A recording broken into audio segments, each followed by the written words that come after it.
That's good. Hi. Oh, hey, we're going to have a cocktail party here on Gasthaus, and it's going to be really inexpensive for you to make some of the recipes we're going to teach you today. You know, we normally drink coffee, but today it's going to be cocktails. Our guest is Michelle Jackman, who's with us from the 5th Corps Drug and Alcohol Control Office. Michelle, fix me a drink, would you? Sure. I think the first drink that we should probably have is the barracks rat. The barracks rat. Barracks okay. rat.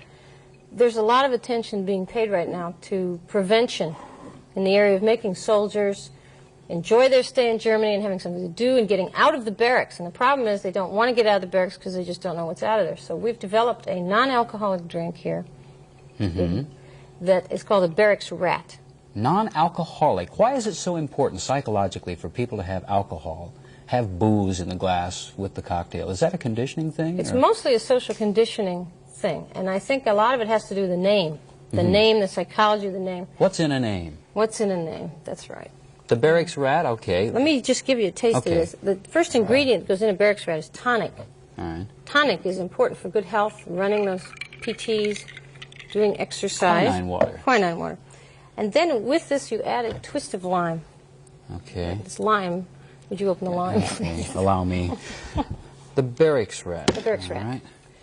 And we squeeze a little bit of this fresh lime into the drink. All right. Now, taste that, Herb. See what you think. It's a kick? Gets you out of the barracks, right? Out of the barracks. Twists you out of the barracks. That's why the twist of lime. When did you come up with these ideas? Last year, the Drug and Alcohol Office more or less became very tired of dealing with moralizing, preaching, and trying to get people to look at their drinking in a very negative way. And what we thought was more important is to offer them an alternative for their social interactions, their parties, and something that might be fun, because people go to parties to have fun, not to pass out, throw up, and fall down. Have you heard about this experiment that was held a few years back? You know, the one where they actually mixed some drinks like this without any booze in them, and people got high.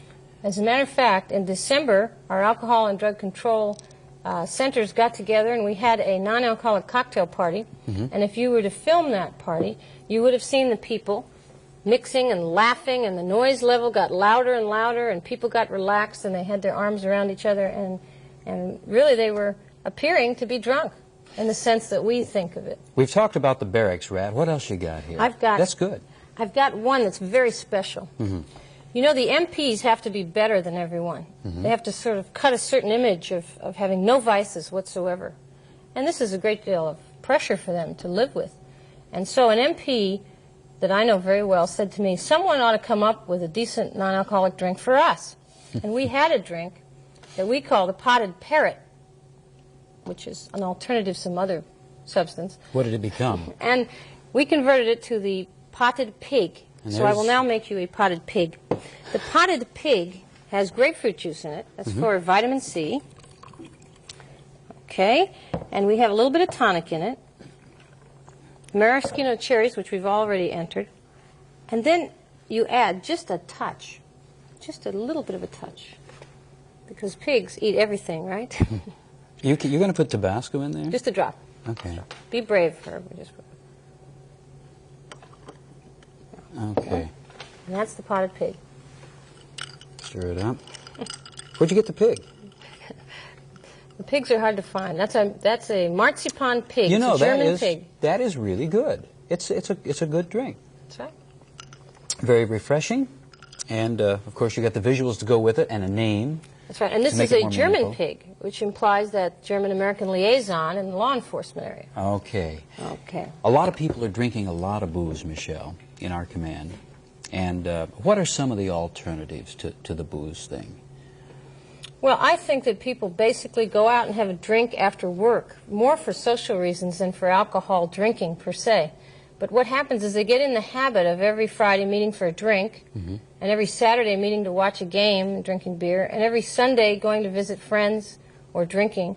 And it just becomes a habit. It's not anything deliberate or something that people go after, definitely. I think what they do is they get hooked into a behavior pattern that they're not even aware of, like starting your car and driving it off. And you don't really think about the steps you went through. So The alternative is to have a lot of fun and create non-alcoholic drinks to keep people in good health and yet let them socialize and drink for thirst and not for the buzz.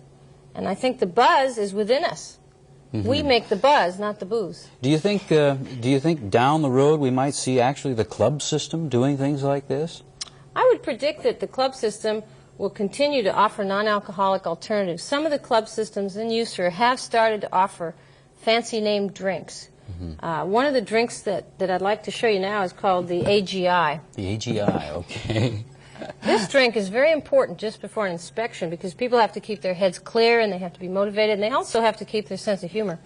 In the AGI now, I'm going to have carrot juice. Okay. By the way, for the ladies, these ingredients are all readily available. A little bit of, where's my grapefruit? Grapefruit. Okay, grapefruit juice. It's the AGI.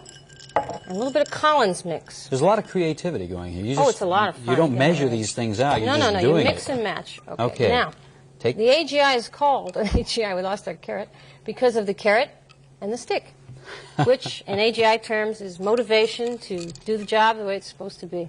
Michelle, we're getting short on time, but Okay. there are a lot of people who recognize the fact that they do have an alcohol problem. Where can they turn in this community of Europe? Well, there's a lot of places where people with alcoholic problems can turn. Our centers are open for information, for self-referral. A lot of people don't realize that our drug and alcohol centers are for self-referral. And also, Alcoholics Anonymous groups are all over Europe, and there's all sorts of people available to steer them in the direction. Any resource can steer them to a center. Michelle Jackman, thank Very you welcome. so much for the Drink drinks. up here. And thank you for being with us here on Gasthaus. I'm Herb Glover. Join us next time. Auf Wiedersehen. Prost. Okay.